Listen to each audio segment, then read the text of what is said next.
নামটা সঞ্জু স্যামসন। সেই 2022 সাল থেকে ভারতীয় দলের সঙ্গে রিজার্ভ বেঞ্চে বসে ঘুরে বেড়াতেন, সুযোগ পাই না বলে কাঁদতেন। আর যখনই মাঝে মধ্যে একাধটা ম্যাচে সুযোগ পেতেন তখনই কাজে লাগাতে পারতেন না। আইপিএলে সঞ্জু ফাটিয়ে খেলছেন আর ইন্টারন্যাশনাল ম্যাচে নিজেই ফেটে যাচ্ছেন। এরপর কোচ হিসাবে গৌতম গম্ভীর এন্ট্রি নেওয়াতে রীতিমতো কপাল খুলে সঞ্জু স্যামসনের। জিম্বাবুয়ে সিরিজের পর ফের চান্স পেয়ে যান শ্রীলঙ্কা সিরিজে। তবে শ্রীলঙ্কার বিরুদ্ধে দ্বিতীয় ম্যাচে সুযোগ পেয়েও এবার ব্যাট হাতে শূন্য। তাই খুব শিগগিরই আন্তর্জাতিক দল থেকে চিরতরে বাদ পড়তে চলেছেন সঞ্জু। এমনকি তার জায়গায় নতুন এক ব্যাটসম্যানকে বাছাই করে নিয়েছেন ভারতের কোচ।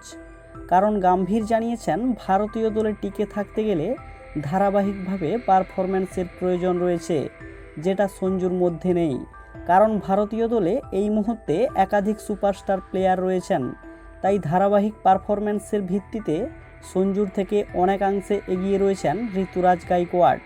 তাই আগামী দিনে সঞ্জুর জায়গায় ঋতুরাজকে পার্মানেন্টলিভাবে ভারতীয় দলে খেলতে দেখা যাবে বলে জানিয়েছেন।